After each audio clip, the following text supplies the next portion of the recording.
No tätä on odotettu, nimittäin mustikkaedi. Siis näin suomalaisena, ja mä tykkään rakastaa mustikkaa, niin oon ihmetellyt rehellisesti monta vuotta, että miksi ei ole mitään mustikkajuttuja. Että eikö lopulta suomalaiset tykkääkään mustikasta niin paljon.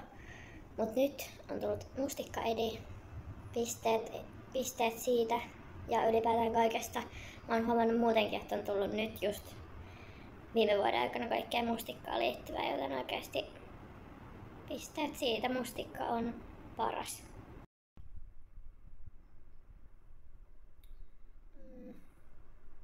Ja tässä on selkeä mustikan maku.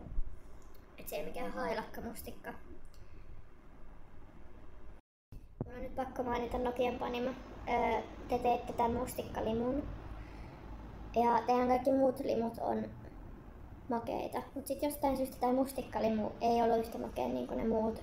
Se oli semmonen enemmän vissynmakunen. Ja se oli sen takia aika floppi mun mielestä.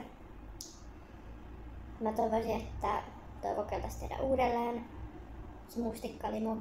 Sillä että siinä on oikeasti kunnollista mustikan makua. Ei mitenkään vissymäisesti, vaan ihan samalla tavalla kuin muissakin on sitä makeutta ja makua. Esimerkiksi vaikka se apple pie, niin mä rakastan sitä. Se on tosi semmonen omenainen. Joo. Ei